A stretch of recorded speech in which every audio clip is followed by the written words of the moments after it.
Today I want to speak about the path of interpretation, about the most important principles that the greatest musicians in the world have used and still use when they work on a piece.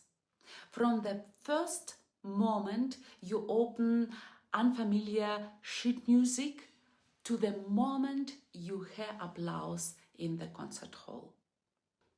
This video is for professional musicians who understand composers' styles and technique, but want their technique to serve meaning, students who want to build this foundation from the beginning, and music lovers who want to look behind the scenes of professional artistic work.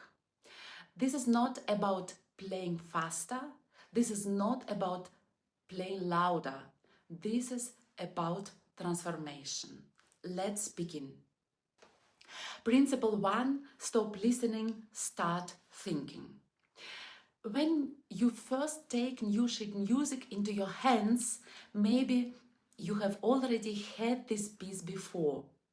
But once you decide to play it yourself, stop listening to other interpretations. Close YouTube, close Spotify, go into the score, study it deeply. Dynamics, articulation, phrasing, harmony, structure, character, note by note. Ask yourself, what did the composer want to say? If you constantly listen to other performances, your vision slowly disappears. It becomes a copy, maybe of brilliant interpretation, but not yours. Read about the composer. Understand the historical period. What was happening in their life? What were they expressing? And then let it pass through you. Your task is not to reproduce. First, you must serve the composer. Only then can you become free. Principle 2. Play extremely slowly. Play slower than you think it necessary. Take a magnifying glass. Slow practice is truth.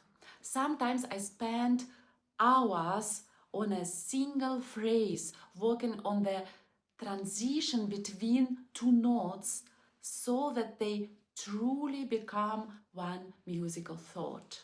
A phrase is not separate notes, it is one breath.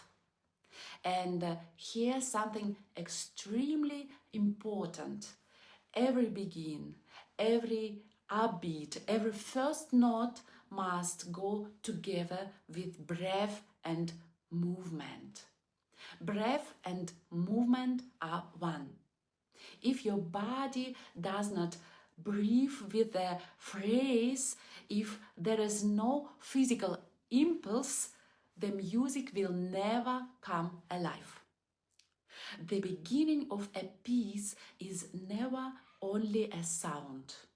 It is always movement plus breath plus intention.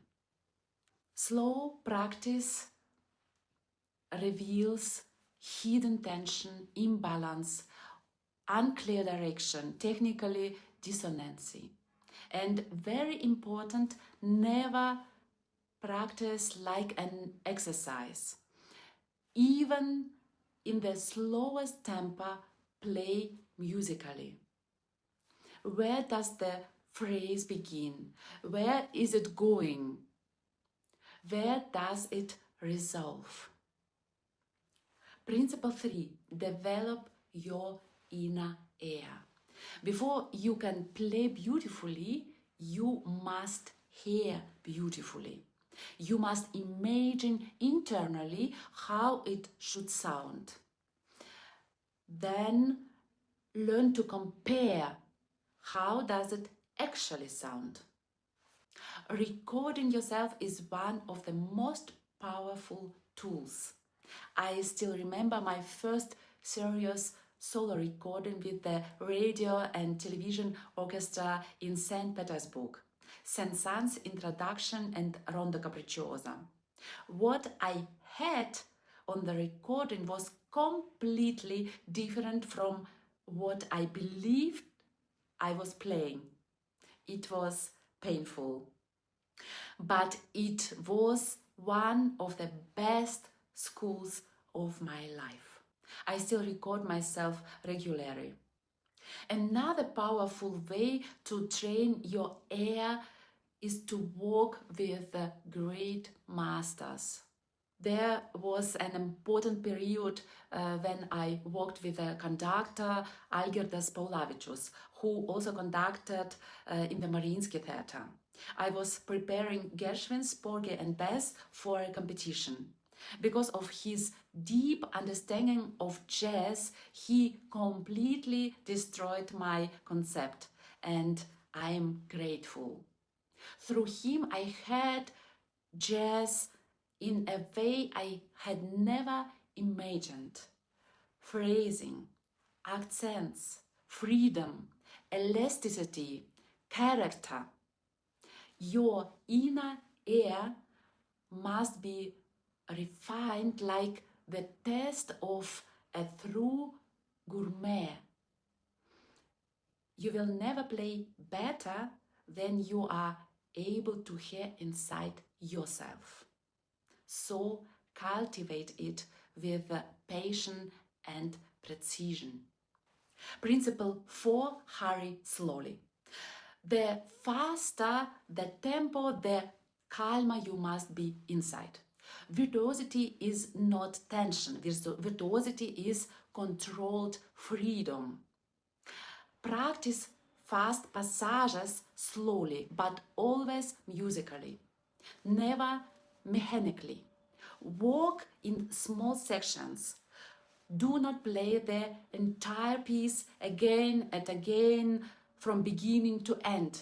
Play the whole only when the details are ready.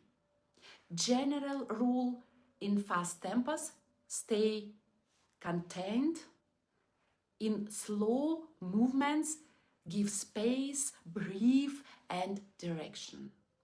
Technique is not the goal. It is the language through which your artistic idea becomes audible. And now we come to the final principle, principle 5. Your idea must be bigger than your ego. The day before the concert, stop technical practicing. No more technical drilling. Instead, take the score and play the entire piece in your imagination, especially before going to sleep. Go through every phrase, every transition, every dynamic change. Hear it internally. See yourself on stage. This mental rehearsal is more powerful than hours of physical repetition. And now the most important thing. When you walk on stage, you must be driven by an idea greater than your ego, greater than your fear. Fear is often just unchallenged energy. Your idea must be stronger than this energy. This is my conviction. If you don't want to change the world with music, you should not be a musician. Music must transform. Music must heal. Music must move something in people. Without this goal, everything is meaningless. You have a personal story with music. Otherwise, you would not be here. For me, music was healing. As a child, when I was restless or sad, I would sit down and play. and something changed. My emotions calmed. I felt aligned again.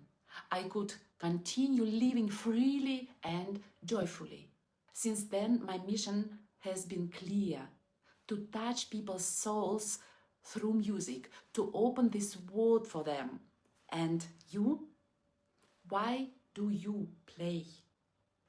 Share it in the comments.